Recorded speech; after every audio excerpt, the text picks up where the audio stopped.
What's your childhood mystery that you finally solved years later? My dad used to occasionally burst out with this one line of a song.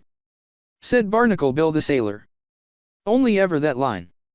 When I was 6 or so I asked him why and he said it was an old drinking song that was absolutely filthy and I was too young to hear the rest of it. This continued once or twice a year until I was 18. I told him I was an adult now and he could tell me the rest of the song. I distinctly remember him looking up from the newspaper, sighing and folding it, then going, "The truth is I can never remember the rest of the song." And then went right back to reading the newspaper. For those too lazy to click on the link. "Who is knocking at my door?" said the fair young maiden. "Who is knocking at my door?" said the fair young maiden. "Open the door and let me in," said Balaki Bill the sailor. "Open the door and let me in," said Balaki Bill the sailor. "You may sleep upon the floor," said the fair young maiden. "To hell with the floor, I can't fuck that," said Balaki Bill the sailor. "You may lie down at my side," said the fair young maiden. "To hell with your side, I can't foo *k that," said Balaki Bill the sailor. "You may lie between my thighs," said the fair young maiden. "What ve you got between your thighs?" said Balaki Bill the sailor.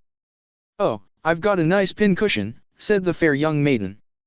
"And I've got a pin that will just fit in," said Balaki Bill the sailor. "But what if we have a baby?" said the fair young maiden. "Strangle the bastard and throw him away," said Balaki Bill the sailor. "But what about the law, sir?" said the fair young maiden. "Kick the bleeders out on their ass," said Balaki Bill the sailor. "But what if there's an inquest?" said the fair young maiden. "Then shove the inquest up your cunt," said Balaki Bill the sailor. "And what about my pa and ma?" said the fair young maiden. "Fuck your ma, and bugger your pa," said Balaki Bill the sailor. "Whenever shall I see you?" said the fair young maiden. "Whenever shall I see you?" said the fair young maiden. "Never no more, you dirty whore," said Balaki Bill the sailor. "Never no more, you dirty whore," said Balaki Bill the sailor. Not the biggest mystery, but one day my friend was over in my house playing video games. My mom called us over to her room to help flip the mattress over. So we did. We then went to another friend's house. My mom calls that friend and says, "There was two $20 bills on top of the dresser, did you get them?" I said no. I asked my friend, he said no. Like 5 minutes later, my friend says if we want to go to the toy store because he has $40 in two $20 bills. I say yes and we go and he buys me a yo-yo or something. It took me years to finally realize that my friend stole the money. The entire time I lived in my childhood home, my mom hid my Christmas presents in her secret hiding place. She made it sound mystical and mysterious a few months ago. A while after I moved out, she finally told me what the secret hiding place actually was. The Christmas tree box in a cabinet in the garage. She would replace the Christmas tree with my presents when she put the tree up. Growing up I always insisted I liked the mashed potatoes at my grandma's house better than the ones my mom made at home. My grandma once told me it's because she uses a special recipe.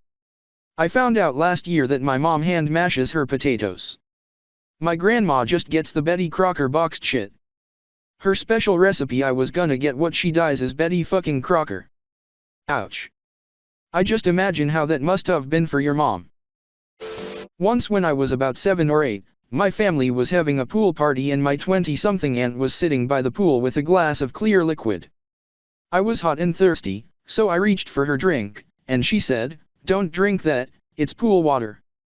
I wondered why in the heck she'd have a glass of pool water, but left it alone. Years later, as my family's alcohol consumption habits became clearer to me, I realized that she was probably drinking vodka. I remember being about 8, and in the car with my dad. I was in the front seat and we were driving somewhere, and this song came on the radio. He cranked it and said something about it being the best guitar playing ever. He really jammed out, which was really uncharacteristic because he was usually so stoic.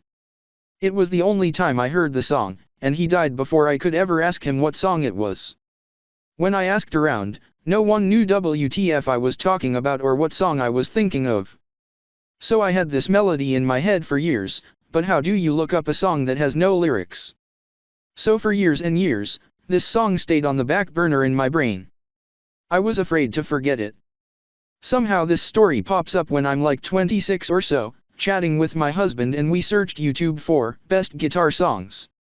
After about 15 minutes, we find it.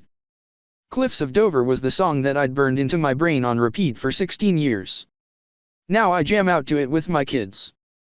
Edit, thank you so much for the kind words and awards. I'm kinda speechless at how big this post got.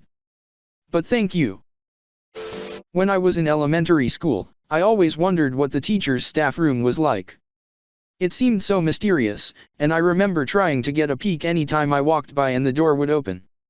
Later became a teacher and can fully confirm their dull, often toxic spaces full of cranky teachers complaining about students. As a kid, I used to frequently just walk into the teacher's lounge to use their vending machines. It wasn't until years later that I found out that wasn't a perfectly normal thing to do. In hindsight, I guess they all just assumed I was in there on an errand for another teacher.